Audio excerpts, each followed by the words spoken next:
Today's podcast is proudly sponsored by Awaza, the name behind some of the most trusted pond equipment in the hobby. If you're serious about koi or looking to upgrade your pond, consider looking at Awaza equipment. The Profi-Clear drums, water pumps and systems are designed to handle serious pond loads with minimal faff. And if your goal is crystal clear water, then look no further. Awaza allows you to enjoy your fish rather than just constantly firefighting your setup. And to be honest, it's the sort of gear I wish I used from day one.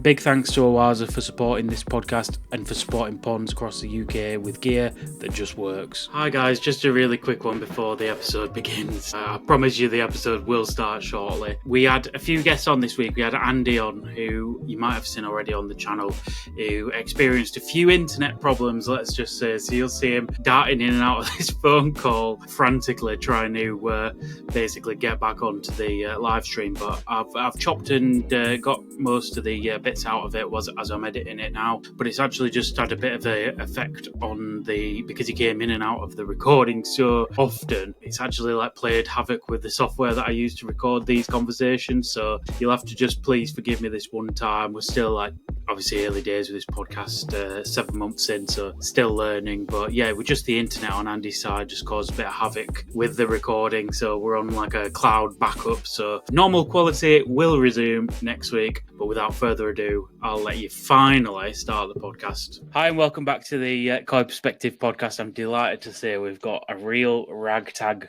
bunch of guests today. I've gone round the local neighbourhood, seeing who we can rustle up for today's podcast, and these were the best that I could get. So we've got Andy, who I've already done a little video on. So Andy's based down in Shropshire, done a little video on his pond. How are you, Andy? You all good? Yeah, it's very good, mate. Yourself? Yeah, very nice. I'm enjoying this warm weather. We've got Paul from the Great British Koi Show that we've done a podcast with already. Second one now. I'm getting, I don't know, getting Addicted. used to it, I suppose, yeah. Well, I wouldn't say addicted. I wouldn't say addicted at all. But, yeah, it's different, isn't it? Something that you don't normally do. Thanks for joining us. And we've got Will, who's been ever-present recently, haven't you, on these? So, thanks for jumping back on, mate. How are you? Good, thank you. You've had a bit of a nightmare this week with your drum, haven't you? I know, typical. No, nothing's ever straightforward. There's always something that's going to go wrong. Tell us what's happened then. So you're going to go replace your UV? Yes, so my UV is a little bit retrofit. So it's an older drum, Profi drum, before they started putting UVs in.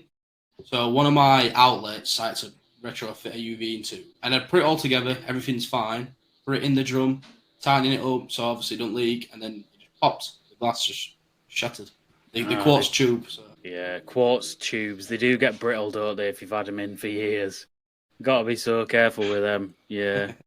No, I thought we could have a quick, a bit of a discussion. So one of the things at the moment I'm hearing a lot about, seeing a lot of things on like Facebook and stuff, is talking about like new pond syndrome. Like when you guys, like, if you were to cycle a brand new pond now, like what would be your like method of doing it? Would you be that bothered about testing your parameters? And you know, because I think there's a lot of people who get really, really scared with like ammonia and nitrite. My opinion is sometimes if you do too much testing and you're reducing your feed all the time, you're actually like setting your system back. Don't know what you guys think about it. Do you just feed through it, power through it? Is that your method, or are you more testers? Question. But personally, for me, I would start off with reduced stocking levels and feed, and then as the system matures over a fair period of time, increase the stocking levels and then increase it that way. Because obviously, if you go bring fish in and then you start reducing feeds, you're kind of just holding the fish back. And 9 times out of 10, you're putting smaller fish in there, so you don't really want to hold them back to a degree. No, you'd be better off just putting less numbers in. Still feed the same usual amounts you would do, but obviously increase the stock over a longer period of time. That'd be my view. I do think a lot of people who would like maybe go to if they've got a liner pond or whatever, like the garden centre advice that I got right at the very beginning were like, right, you've got 13,000 litres or something like that in my pond. Well, I'd worked it out to be or something like that. And he said, oh, you've just got to start small. And he literally gave me like 2 fish, like about this big. for anyone listening, about 10 cm, and I think they would have had to been in there 8 years, grown to like 60 cm to get that pond cycling. Like 2 little fish that are 10 cm are not going to cycle a pond. There's like a line in the middle, isn't there? You've got to have enough, but not too much. Where do you've got to have a bio-load on. Yeah, you've got to have some fish in there. Like Andy, when you started your pond, what was your like way of getting through new pond syndrome? I think you just got to ride the wave a little bit sometimes. Like, haven't you? You got to. I think you got to keep an eye on it. You don't want it going like terribly hard, but you still need to get some food in there. Like it's a tricky one. I'm a bit of a tester, to be honest. I do like to know where I'm at, like, because I think keeping an eye on your water is your be all and end all, like, really, from that. Just then you can easily spiral into other problems. Like ammonia, I'm never really too fussed about because I always find my ammonia spikes go up and down very, very quickly, if that makes sense. So if I have a slight increase in ammonia, I'm never too fussed about it, because I've done it before where, not during the new pond syndrome sort of era, but when you're almost increasing feed coming out the back of it, you could test in the morning and have, say, like 0.25, and then you've got a couple of feeds in the day, come back at night time, you're at 0. Yeah. So I think there's a bit of an in-between, like, isn't there? Nitrite, I have a bit of a bugbear about nitrite. I think that affects them more than ammonia, to be fair. It's it's just almost a bit of a slow burner, nitrite, isn't it? Is filtered on a nexus, like, primarily, isn't it? So how, like, I believe, like, my belief is that plastic media is just phenomenal at getting rid of ammonia, but actually when it comes to nitrite, I think it is phenomenal at getting rid of nitrite as well, but I think it just takes so long for plastic media to actually start dealing with nitrite. How long would you say it took you to, like, cycle that pond when you changed? So it was finished in April last year, and it probably took me a good 3 or 4 months to get over the initial ammonia and then the secondary wave of nitrite spike, if that makes sense. And then from there, it was just like keeping an eye on it, like, really. I think the massive thing with moving beds and the efficiency of a moving bed, which I've played around with a lot, is I think too many people stick too much media in a small vessel of water and then run too high of a flow rate through it. I think, like, moving beds, like with mine, you've got to run them as slow as you can, if that makes sense. They just get the beauty out of them then. You can't run a Nexus too fast, can you? And sometimes I wonder if that's intentionally, because Evolution Aqua have thought about how it's meant to deal with nitrite, and they've got these flow rates set them for a reason, aren't they? So, yeah, interesting. What about you, Paul? Like, you've had a few systems on yours, haven't you, mate? I have, yeah. I started with an old multi-bay. Yeah. To be honest, if it wasn't for the cleaning, that was probably the best my water's ever been. Yeah. You know, it was, vortex full of brushes, what was in it? Jack matting, and then 2 chambers of moving bed. And then it was sunken BHM in the last chamber, and it was really good. And then I went to sieve and bead. That was good. And then I went to sieve and nexus, and to be fair, that was good. But it was just the cleaning cycles and the amount of water I used to use, especially with a bead. Yeah. I mean, because it was had a couple of EB60s on it, and the amount of water that you used to lose with the cleaning, and then the backwashing, and then running it until it was clear, and doing both of those. It was a lot of water that used to take to clean those. Yeah. I'm on, but I'm now on drum and 2 separate bio boxes. I tried to make the system as bulletproof as I can. If the drum goes down, you're doomed, aren't you? But I didn't want 1 bio box, 1 chain, 1 air pump, 1 pump, because if you lose that, you lose everything. I run 2 pumps, 3 air pumps at the moment, and the drums. If I lose 1, I've still got a filter system. And they're not a lot of watts, if you know what I mean. I think I run the Superfish Eco Ease, and I think they're about 60, 70 watts, something like that. Yeah. So, but as of new pond syndrome, I probably through this coming out of winter time, Yeah. it was probably the only time that I really check ammonia and nitrite for that month where you're coming out, because I start chasing heat then. So if it's warm through the day, I set the heater at what I've hit maximum so it doesn't drop through the night, and then just carry on. So the biggest one for me to test is pH. That and chlorine are probably the things I only test for now. I do think the more and more you get into koi, like you start to realize that the only thing you need to test for is KH, and unless your fish are actually like exhibiting any symptoms, that's when you go to your test kit for your other stuff. Like part of why I wanted to discuss like new pond syndrome is when I did it on my main pond, it was like a big stress for me. I think trying to get over like new pond syndrome, the way that people like potentially hyped it up as a bigger problem than what it is. And, you kind of always told test, and always your nitrite, as soon as you you do your test, it goes like pink straight away. But like now I'm a bit more like experienced. I'm not an expert at all, but with this grow on tank, it's only 500 gallon, completely way overstocked. I'm just feeding them loads and they look fantastic. And, I'm testing for nitrite and the nitrite's like through the roof, but I'm just salting and detoxing and through it. And I think there's something to be said about if the fish are just going crazy when you put food in, there's no wrong with them. Like, and if they're not flashing and sulking, then why stop feeding them because you've got high nitrites? That's my like feeling. Now, everywhere you go, whether it's like a fish farm or anything else, I doubt they even test for nitrite, even when it's like starting a season from a brand new pond. Do you guys get that same feeling with nitrite specifically? I don't personally. I wouldn't. Just to touch on a little bit what you said, I think a lot of the new pond syndrome as such, or what gets labelled as new pond syndrome, is also you making mistakes as a new keeper. Yeah. So, I mean, like, one common mistake, and it's something we did in the early days. You buy fish from here, there, and everywhere. You're overstocked. Your filters aren't mature enough. You get bacterial problems. There's so many elements of like when you're first starting and mistakes that isn't just your filters maturing, but like is part of being a new keeper. Yeah. But I think there's so many tests out there as well. When you go and buy just for a simple. You go and buy a test kit. There is so many tests in it, and you hear so many people saying, "I can't get my nitrate down." You know what I mean? And you think, well, you're not going to, because that's the end product of the cycle.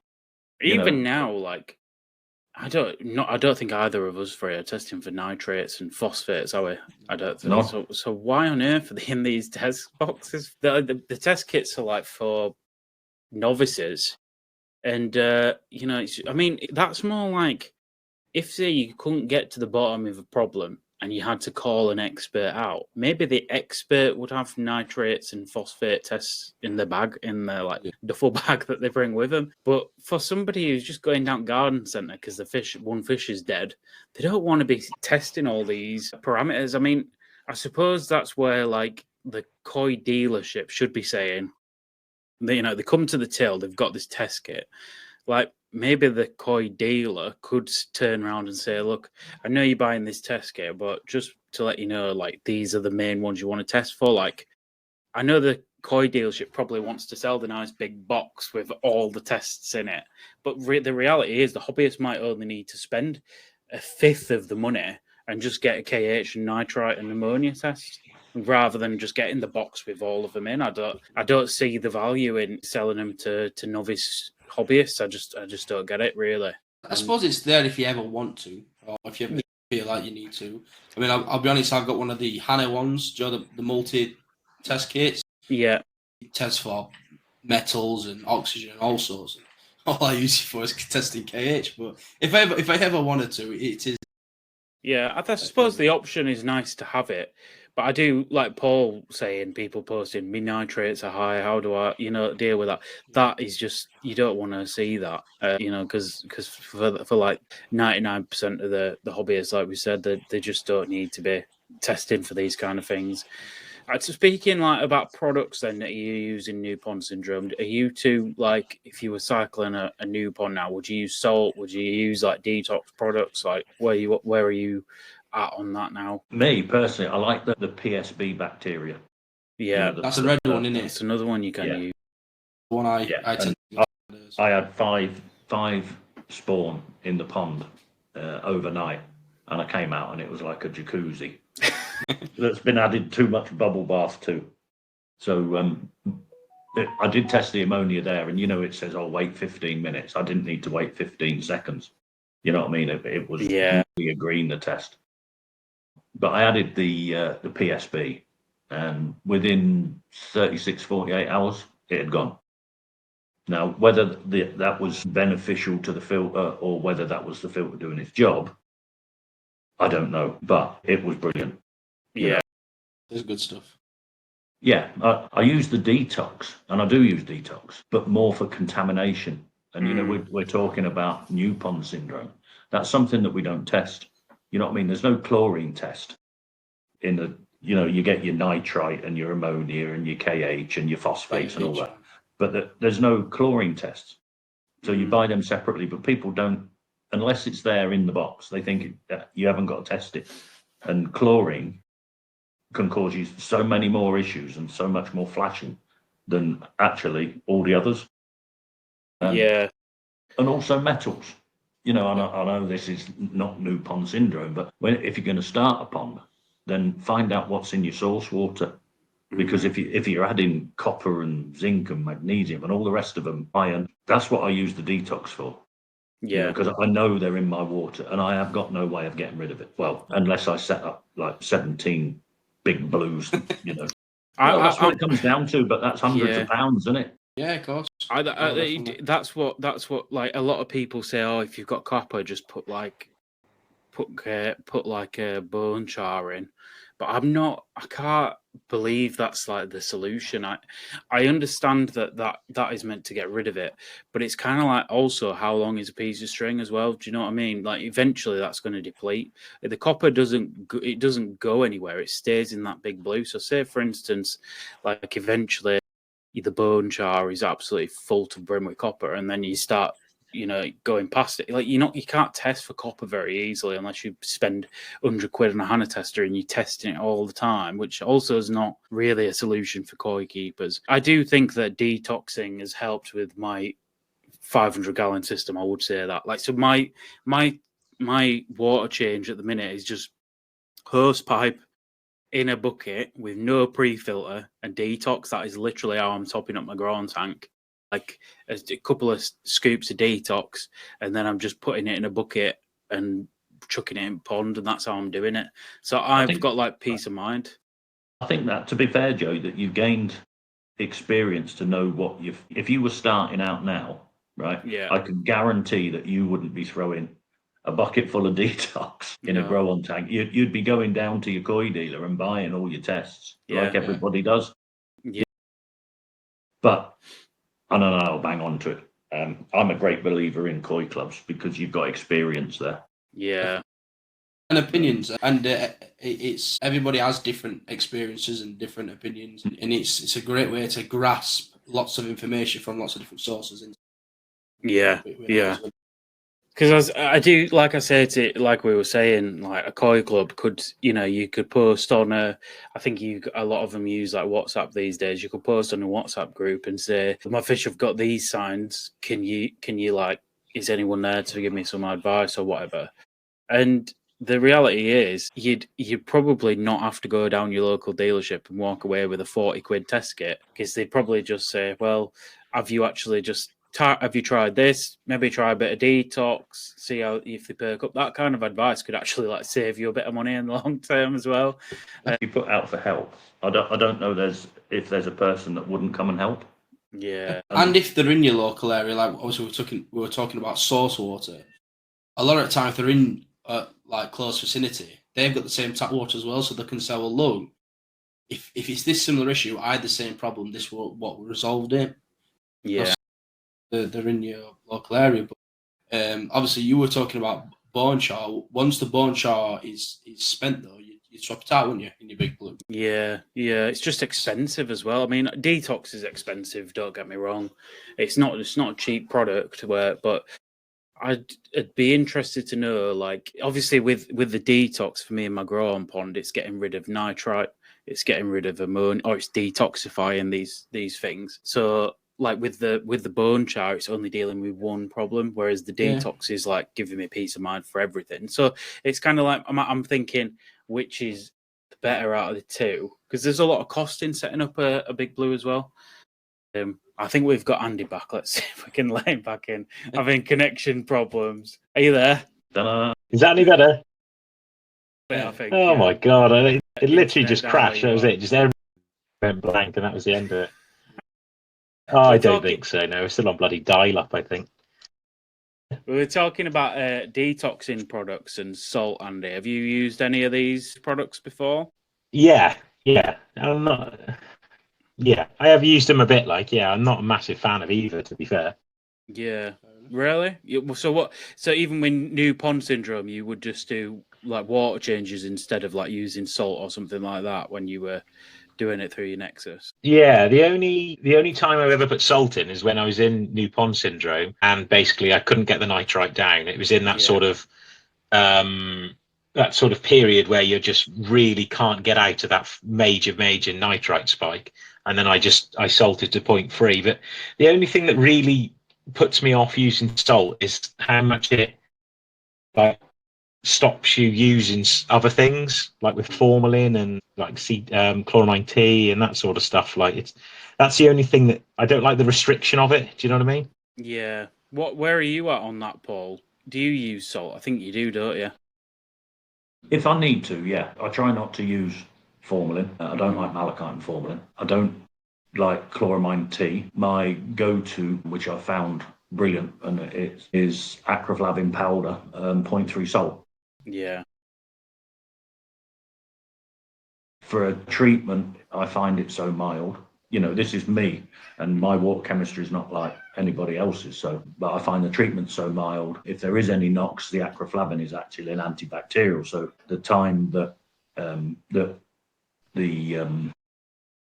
treatment is finished, the antibacterial is healed or not, is started to heal knocks. So that's my go-to at the moment for everything. The only thing with the acroflavin powder is that you have to get, you think Alporex is green. Acroflavin powder, it stays like day one acroflavin for a month if you don't detox it to get rid of the colour. Yeah. It's, and I swear by it. And this is the thing, I can tell people that, but it works for me. Somebody doesn't like salt because, like Andy's just said, he can't use chloramine T, but that wouldn't be in my repertoire of treatments, and nor would malachite and formalin. It's he's gone again. Deepest Shropshire. But no, I think with the acroflavin is a good discussion actually, because the actual acroflavin liquid compared to the powder. So I've used both now.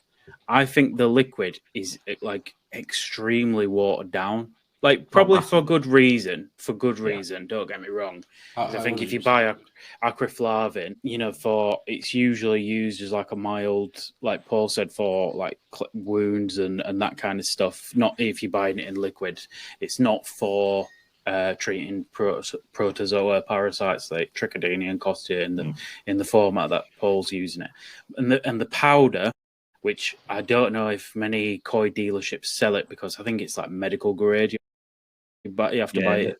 There's so many different grades that you have to be very specific on which one you ask for. Yeah, and it's not cheap, but I know for Chris Masters, I think, is it 0.3 or 0.5 salt? But he says 0.3 salt, and acroflavin powder kills all protozoa parasites.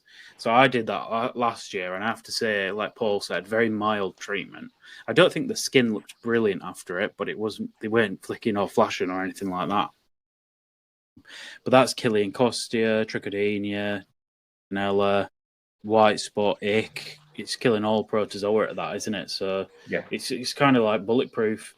And I do wonder, like these days, it's another discussion. But if you guys are like treating for parasites now, and if you did an acroflavin and salt treatment, would you just follow it up with a fluke treatment just to be safe? Is that something you guys are doing, or are you still in the mindset of you have to scrape to identify what it is you're treating for first? Where are you guys on that? Are you been proactive or reactive? What, you think I'm going to throw 150 quid worth of fluke treatment in it? That's I ain't got it. any flukes, Jack. Are you mad? Well, I'd agree with Paul there. Same with salt as well. I don't use salt unless I have to, but I think yeah, it's hugely beneficial once needed. yeah. Unless I scrape and identify a parasite, I don't. So what about like coming out of winter then for you guys? Do you proactively treat coming out of winter, or do you scrape coming out of winter, or just see how the fish are? Yeah. Well, I did do it a bit Just see different what this year. happens. Yeah, that's it. I did do it a bit different this year. I didn't go as cool as I usually do. Yeah. We didn't have a heavy winter, did we? A really cold No, winter. not at all. No, interesting. I mean, for me, I'm a bit more like thinking at the start of the season, especially when another discussion is when you're adding new fish, are you reactively treating then, or are you, again, just waiting and see what happens with new fish? For me, like, I almost feel like you're so likely to get something out the back end of it that it's worth, like, proactively treating. I'm kind of leaning that way now. I don't, and that's not to say dealers are doing out wrong. I just think you're so lucky and fortunate if you put a new fish in and you don't have any like knock-on consequences these days. I think for me, look, or my outlook on it. Oh, sorry, I've used the delay because the treatments are so harsh, especially with the dosages we tend to use nowadays. The treatments are so harsh. I wouldn't want to put them through it if it wasn't necessary. Mm-hmm. I think that'd be my outlook. What about you, Andy? I think, to be honest, this lag's horrendous. I know it is. Sorry. I think if you're putting a new fish in, you've almost got to presume you're going to have issues, like, aren't you? Yeah. There's very, very few occasions you hear of, and that's not the dealer's fault. Don't get me wrong.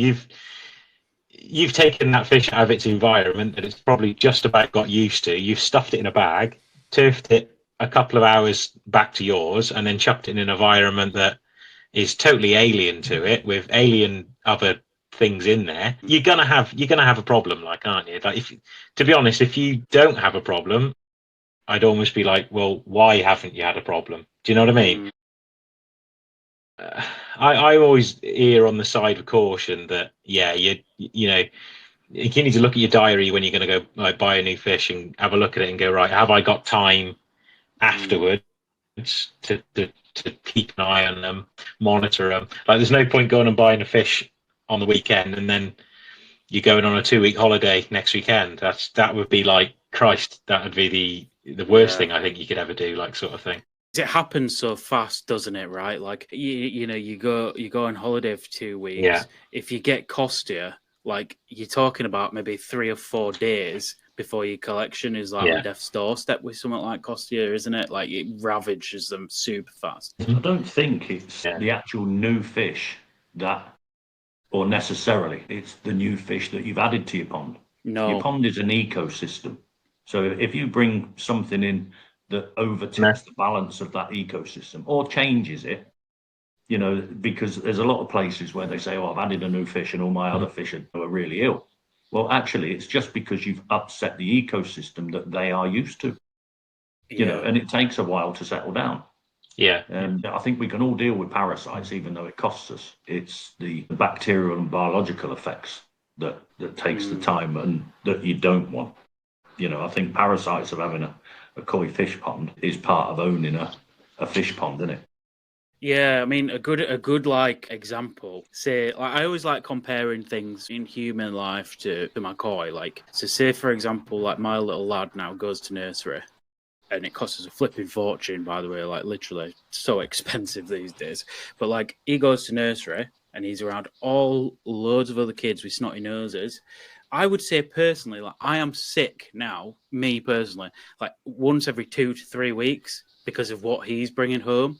And so, like, he is getting over it really fast because, like, his immune system is just, he's a young lad. He's, gets over things quite quick. I mean, it's not easy for him. But then for me now, I'm finding, because I work from home a lot, I'm not around people as I used to be when I was out, like, on the street selling bloody alcohol to restaurants and bars and stuff, constantly around people. Whereas now I'm at home, working at home. I think my immune system is not as good as what it used to be. So, like, put that in example. So you go, like, your local koi dealer, buy Tosai, which his immune system's probably pretty good, and you put it in your pond with your fish you've had for 7-8 years. It's probably the older fish that are, like Paul said, that are struggling to get over, like, new pathogens and things, and then it opens the door to these opportunistic things that are living in your system but not causing you a problem. It's a good example, isn't it? Like, there are things you can compare in human life to koi sometimes. And I've got an issue at the moment, which I think there's something constantly niggling my fish. I think it's almost like a bug or a sickness pathogen, something internal that's constantly kind of like opening the door. And is that where you guys would use salt as well, where it's something you can't visibly see, or you scrape and you can't find a problem? It's not water related. I think salt is good for that kind of thing. It's the only tick box I haven't done this year. So, that's my real next go to take it quite high over maybe 0.5 something. I think salt is a very good natural healer. I think that it's very good at getting koi over. If you've had issues or whatever, and they're not quite, they've not quite got over it or got through it. Salt is very good at that. Yeah, it has its uses, and naturally it can be quite effective.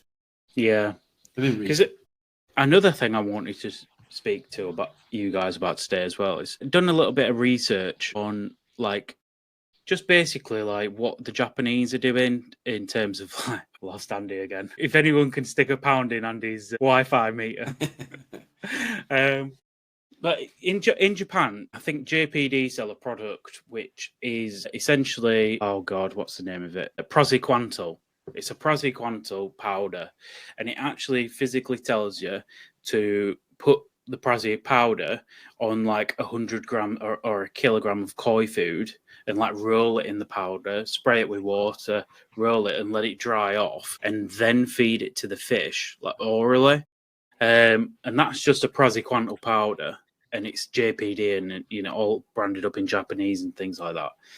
Are we somewhat missing a trick with like feeding fish? So I did a little bit of research. I found this study that was done in like a university in Vietnam, and they used a fluke. They had 1,000 koi, not koi, like common carp basically, and they found like a gill fluke present on 15 of 15 scrapes they found basically, and they used this salt that iodine that's derived from salt basically. They put it in the water and it had a little effect on the flukes, but they still found a lot of it present. Then they use this iodine derived from salt, and they rolled it on the pellets and fed it to the fish, and it like wiped out the gill fluke basically. Found this study. I'll see if I can find a link to it for anyone that's interested. And I found that really interesting. So that's two treatments, one which is waterborne and one which is orally fed. And the orally fed, exactly the same thing, the orally fed, same dosage, is having a much better effect on gill fluke.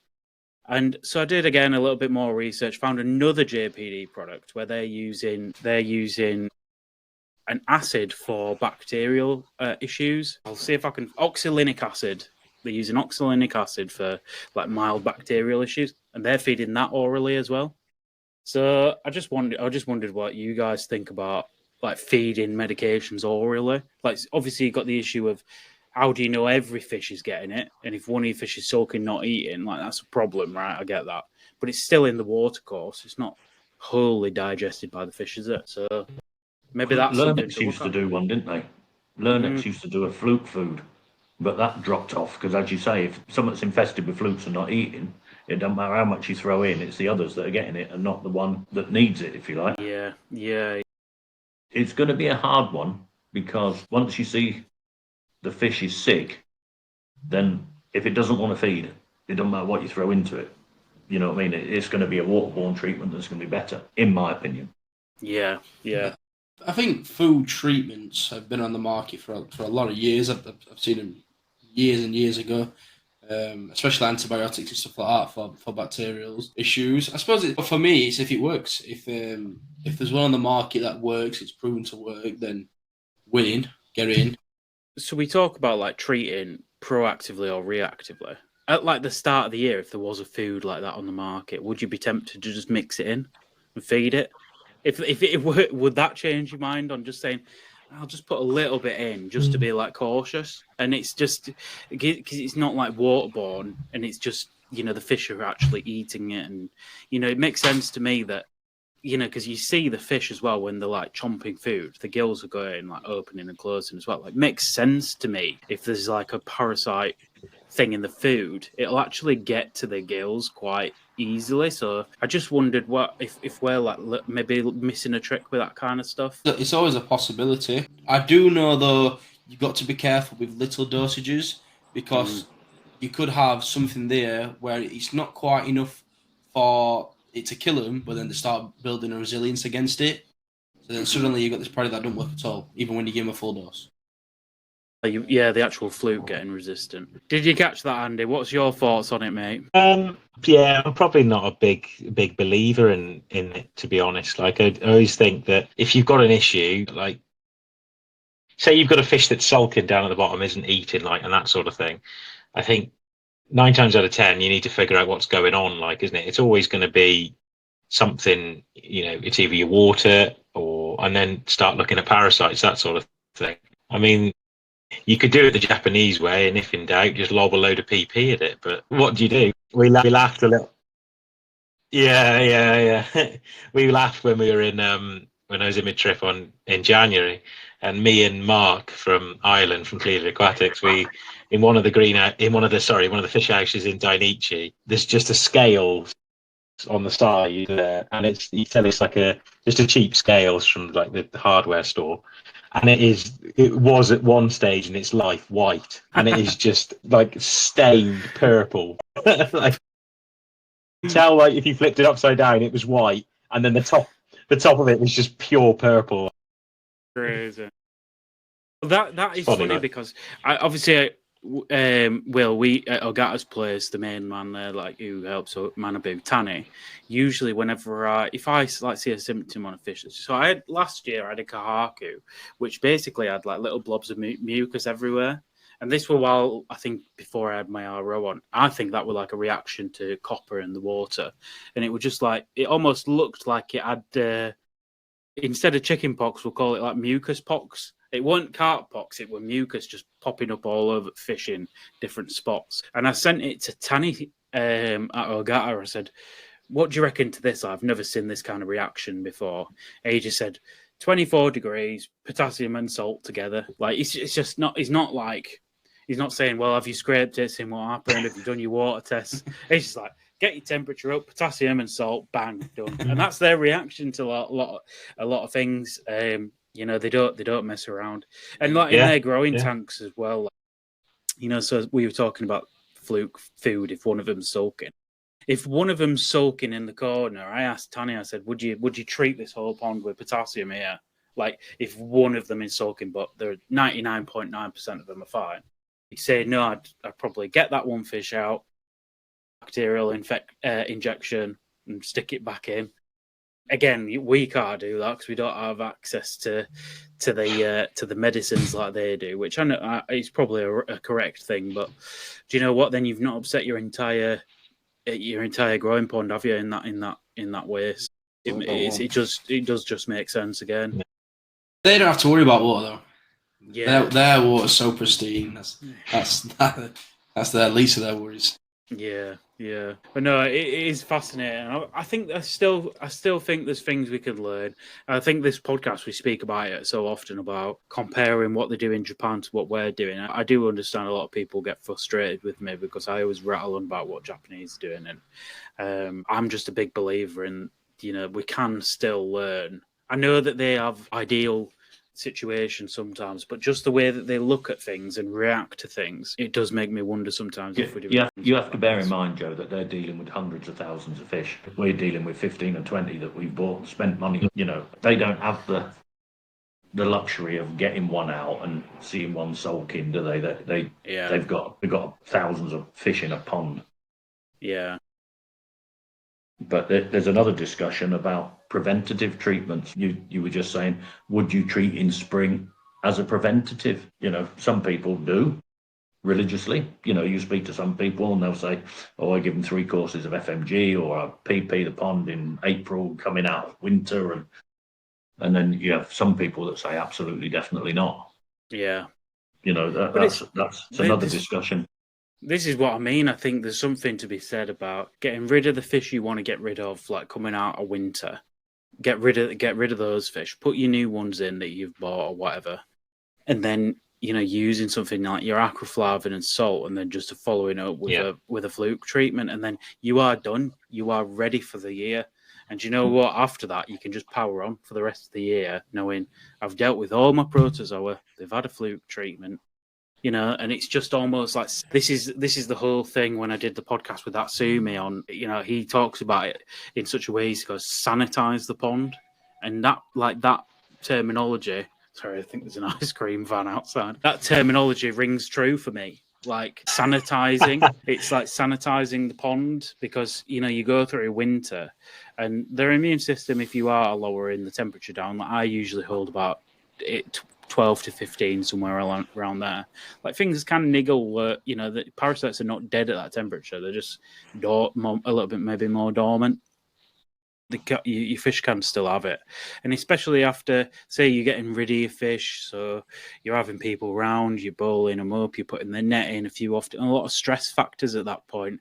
Given they're at a cold temperature, they may not being fed a right lot, so temperatures are starting to go up. Like, to me, it just makes sense to just sanitize. Bang, it's done, it's clean, it's fresh. Now we put the food in. I don't know. That's my feelings on it now. But we have preventative treatments every year, don't we? Some of us. Flu jabs. Yeah. We go for flu jabs come October. It's not as though we got the flu. It's because of what's coming next spring, isn't it? Yeah. Yeah, it's exactly that. We don't. It's just like exactly the same with my little lad. He's going through his 1 year injections and all that. You don't wait till you've got it to then treat for it, do you?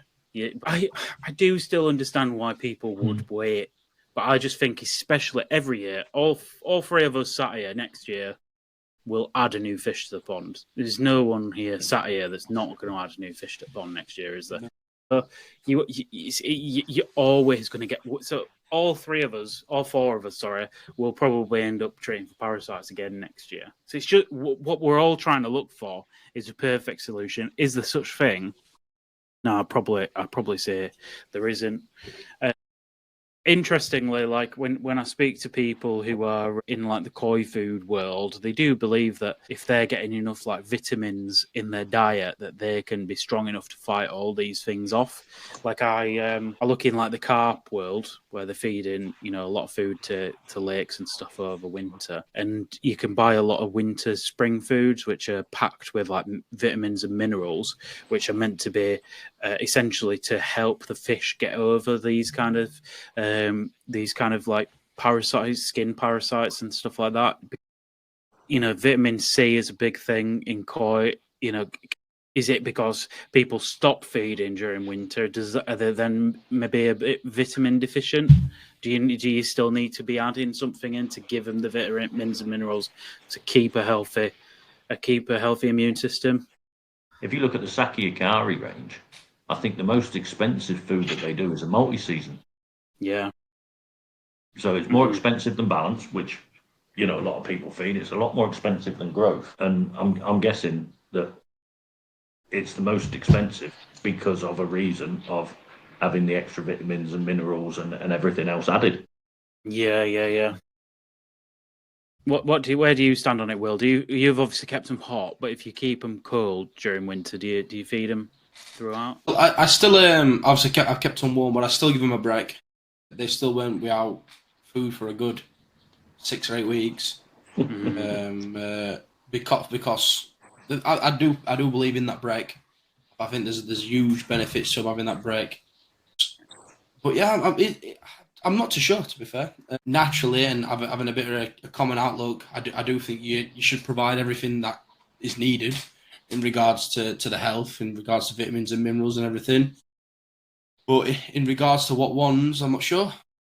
Yeah, it's interesting. I don't think we pay as much attention to it, but like I say, if you look at a lot of carp foods for spring and winter time, they're all heavily this. You know, if you look at like what they're selling it on, essentially on the website, which I get that some of it'll be just sales waffle and whatever.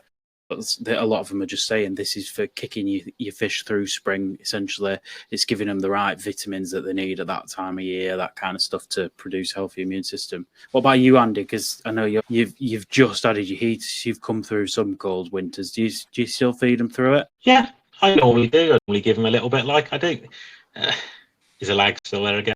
Yes, yeah. We've still got our lag. Yeah, I normally do feed them. Like, yeah, if they want food, they'll have it. Like, it's.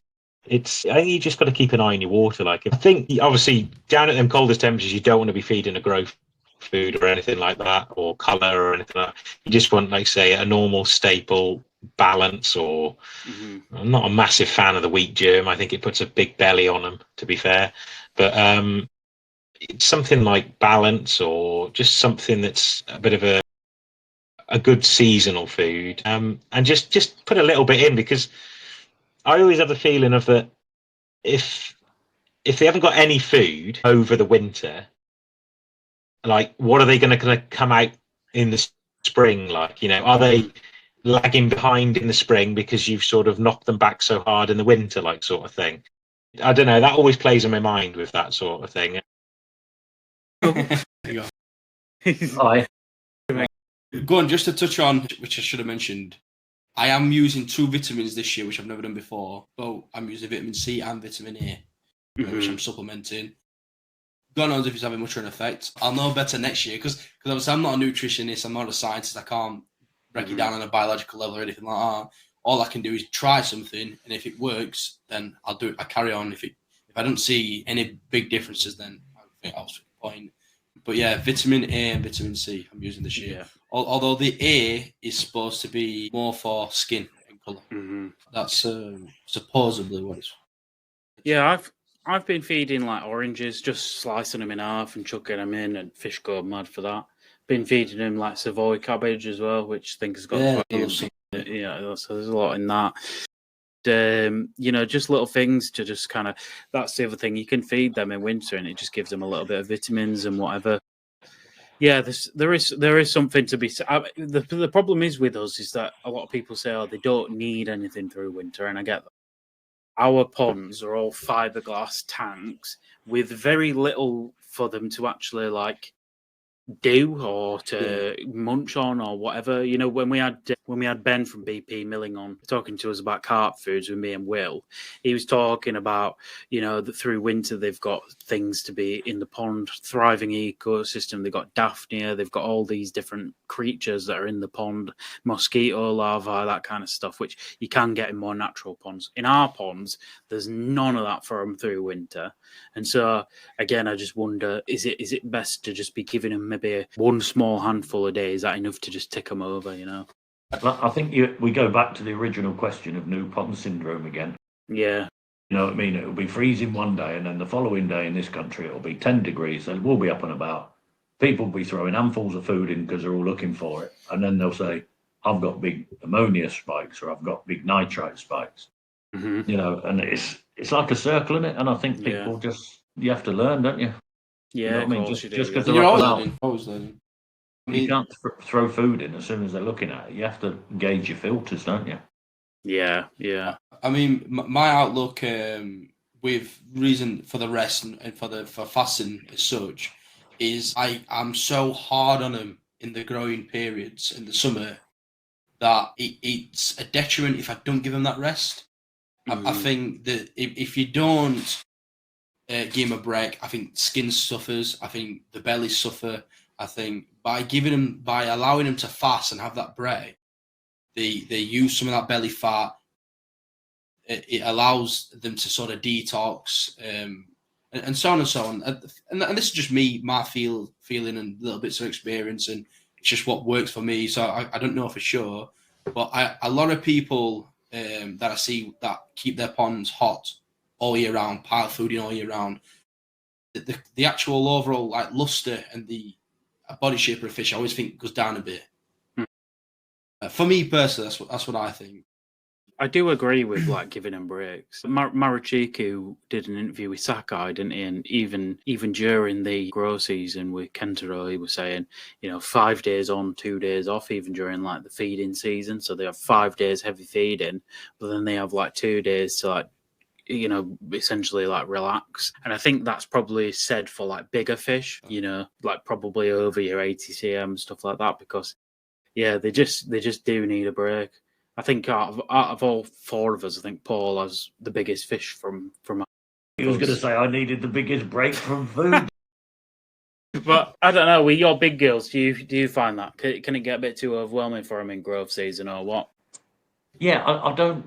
I'm not a massive feeder during the summer. You know what I mean? I try and keep my fish looking good.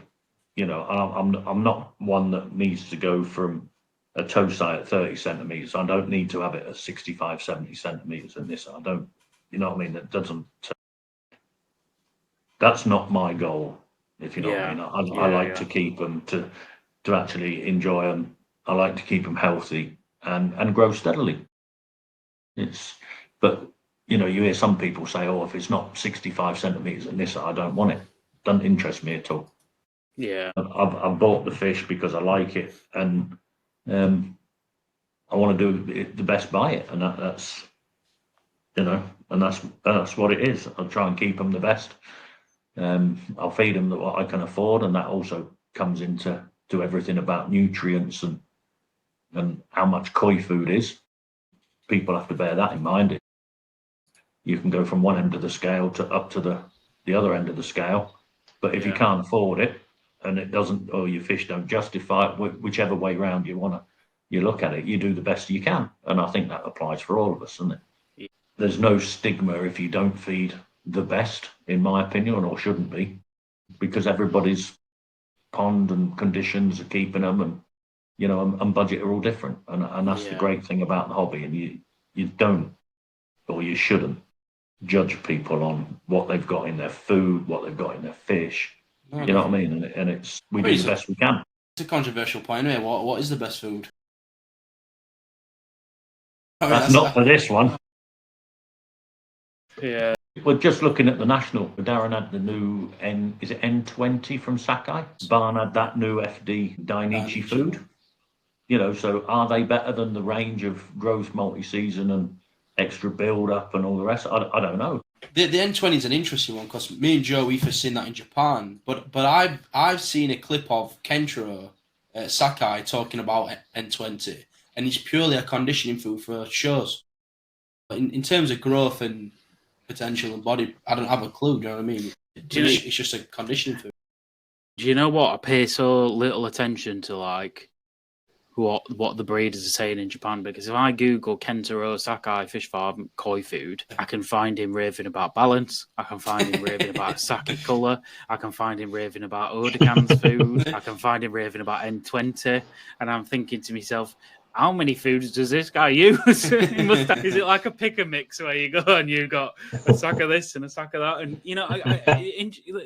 they probably use different things for different results. But I really do pay. The FD Dainichi one was quite interesting because Tony's actually like sat down, Tony Pitton from Koi Water Barn, and done like a full 1 hour length interview with Dainichi Koi farmer and Kenny from FD, and they're talking about how they've like change the recipe to suit Dainichi fish, and it looks like on the actual ingredient composition very, very minimal like tweaks to it, but if it works for Dainichi, it's probably helped him sustain body development for Dainichi fish, because we all know Dainichi have a unique body structure where they probably need more calcium, that kind of things in the diet to prevent, to sustain like that healthy bone development and stuff like that. So, I'm sure it works, but is it enough for me to like go away from Sake Balance? I think I still rave about Sake Balance being like the best food on the market. I am testing the Nutrimel. Like I say, I've had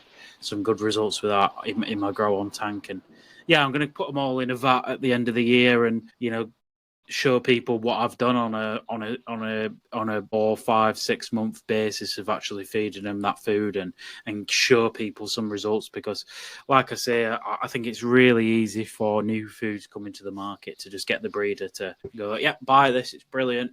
And I suppose is the price worth it? That's the big thing. Is whatever you're going to achieve worth that extra cost? 'Cause, I mean, I don't know how much the Danish food is, but I'm assuming not cheap. no, It's not cheap. I think the colour food is 300 quid a sack, is what they had, and 275 for like the standard. That's a lot of money. Like I say, if you have to feed half as much as you do on other foods, or if it does actually is super efficient and you can see your fish growing massively, then perhaps it's worth it. But you need to see results on something like that. It's not as easy for me to just say, like, especially when Nutrimare's at the price point they're at, to just go, oh well, I'll give it a go at that price. Whereas with the Dainichi stuff, because it is more premium, because it's more expensive, I'd be looking and saying, well, let's see some examples of some fish in England that's used it for a year, and let's see what's happened. And that's what some people will wait. But it's nice to see. It's nice to see new foods, like Paul said. We've got a lot of new foods. Yeah, and it should make some good content, hopefully. But hopefully, you have to bear in mind the price points as well, because people will have a price point.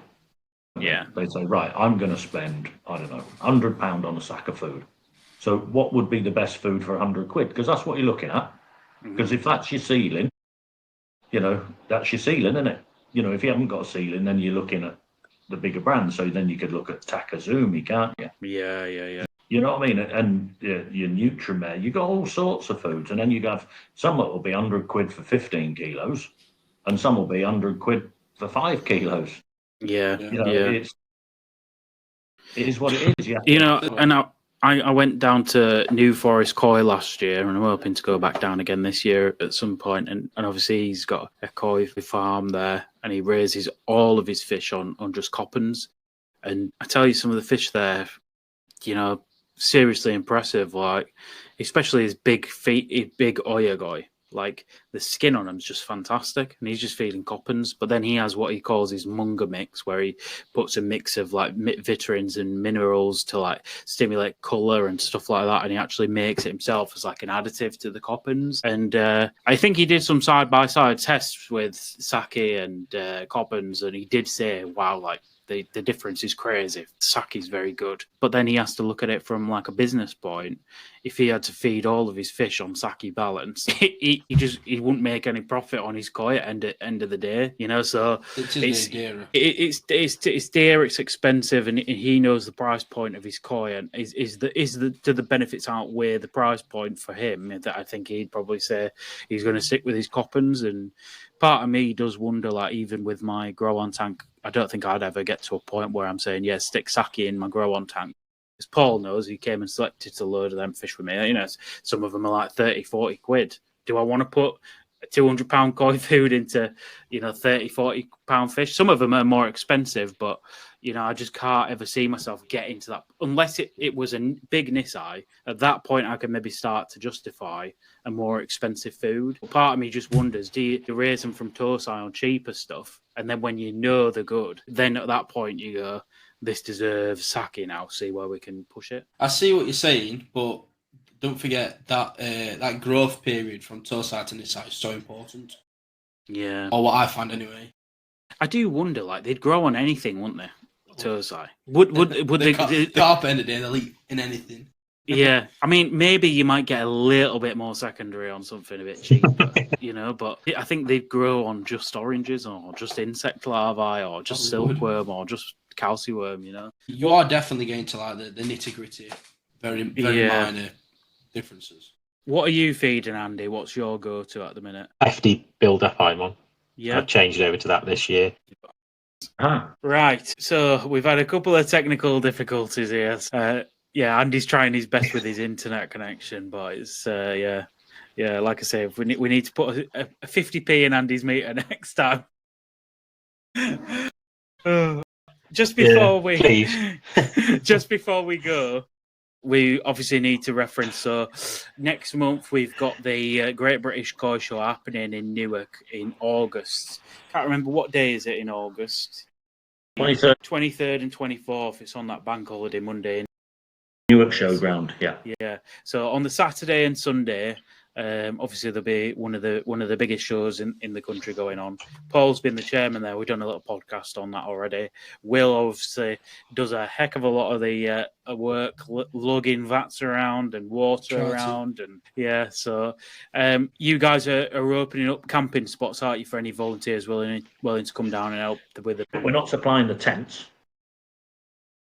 But But if we are. To be honest, we've created a bit of a monster, and it's getting bigger and bigger every year. And in the end, we're a club, and we haven't got infinite resources. So we are going to be appealing to people if they can come down. Even just for the day. Yeah.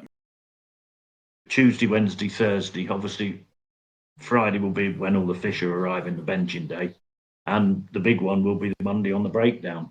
Mm-hmm.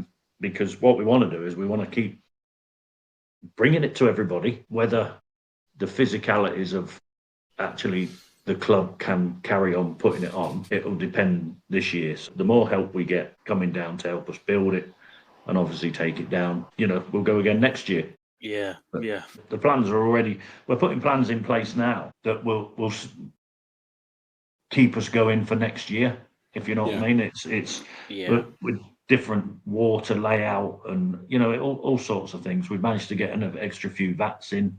Everybody's only got one vat per person, so there's 32 people showing this year. So yeah, the dealers, we've got a list of people waiting for vats. We've got a list of companies wanting to attend, and it's only a good thing. Thing. We'll have a look at the wash up to see where we can do better, and we'll improve again, like we are going to do this year compared to last.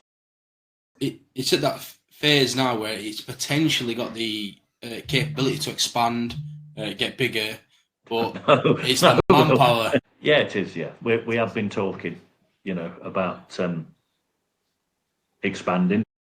It's got to be manageable.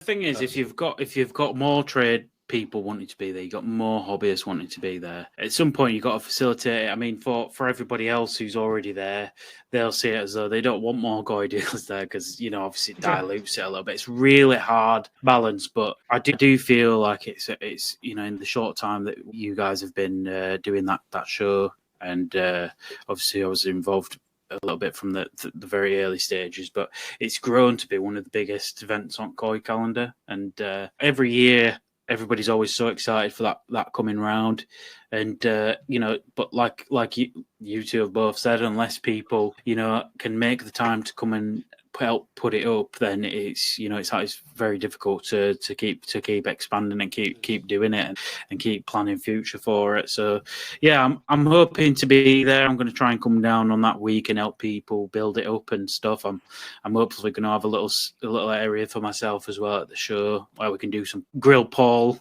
under the lights on that Friday when he's sweating, if people are actually going to turn up on Saturday, because that's the hard bit in it. You've done it all. It's Friday night, you're having a beer, and then you just hope people turn up, basically, innit? Well, it takes us tens and tens of thousands to put on, and the dealers pay, and and the sponsorship, we couldn't do it without them. But unless people turn up, that's it, innit?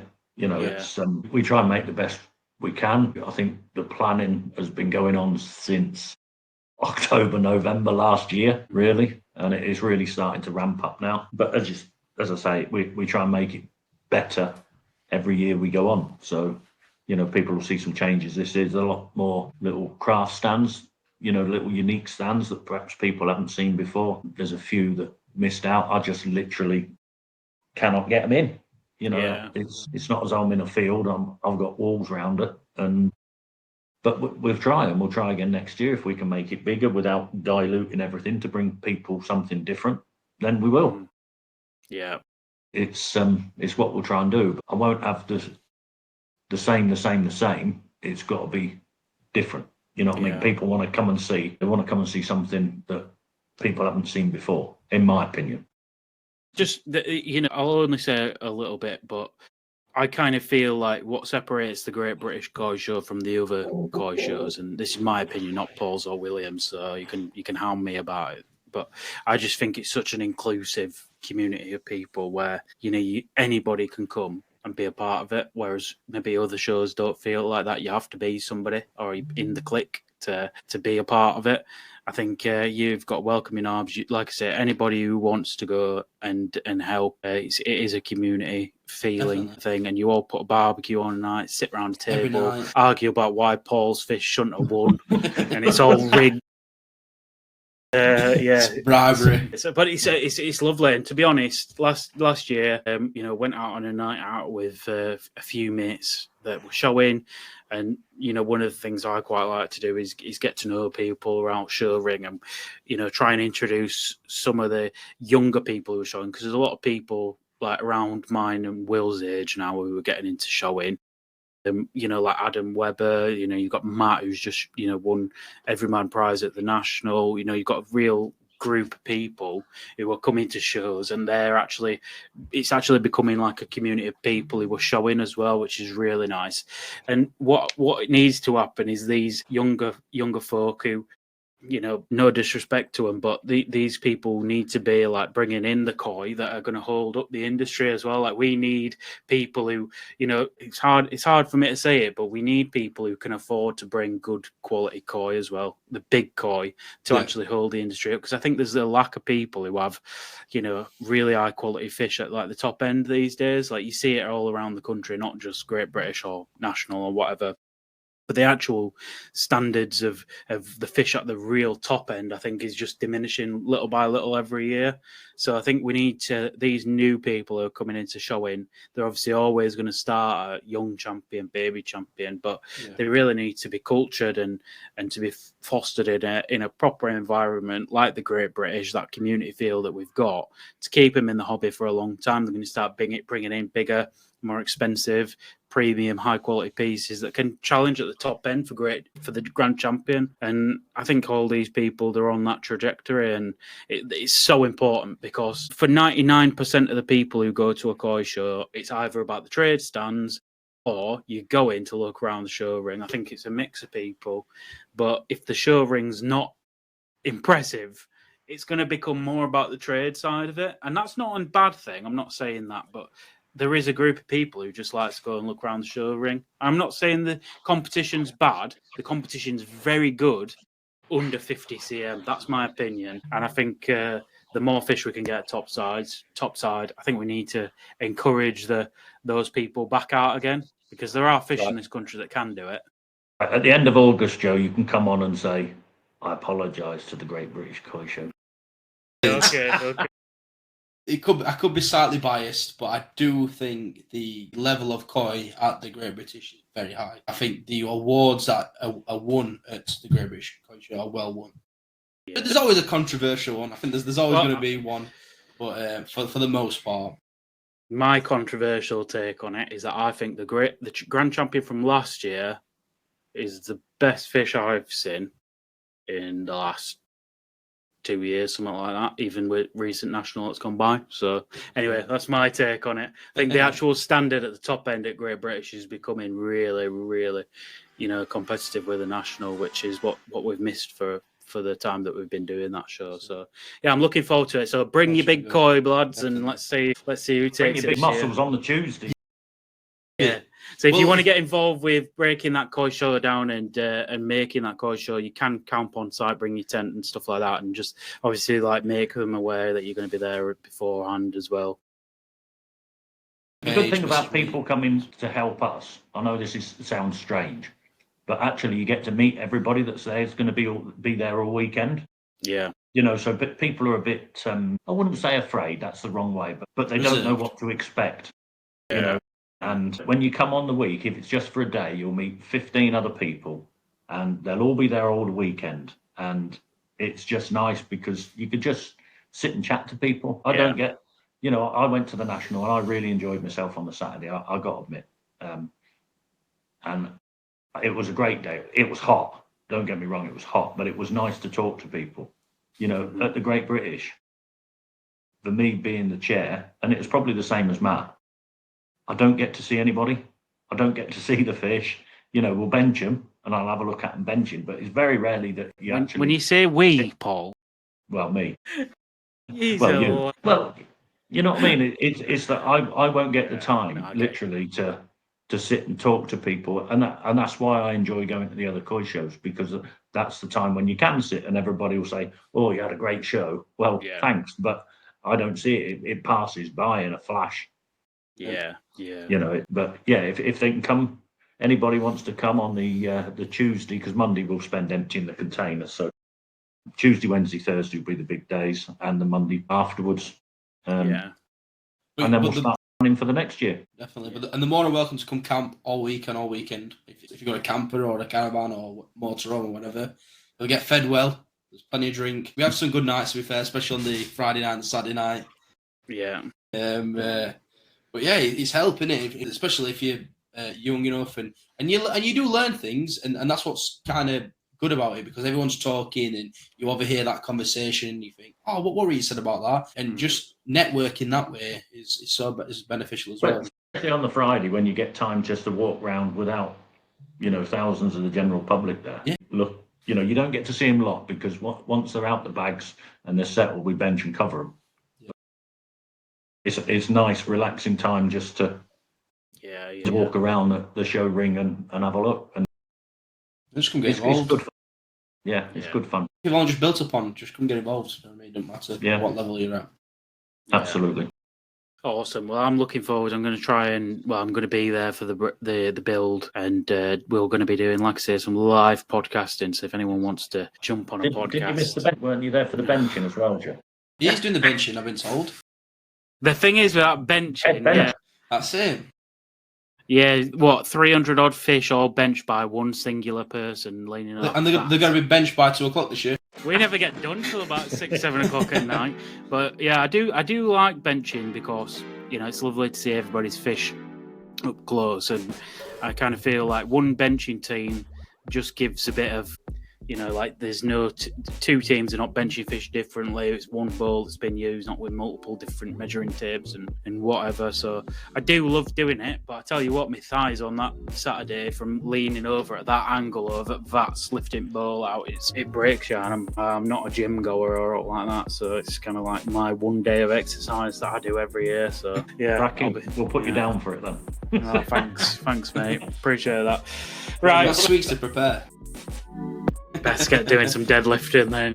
All right. We'll see you next week on the Koi Perspective podcast. And thanks for you two for joining us. And Andy, who's having an arm wrestling contest with his Wi-Fi box somewhere down in so we'll see you next week. Cheers, See guys. you, everybody.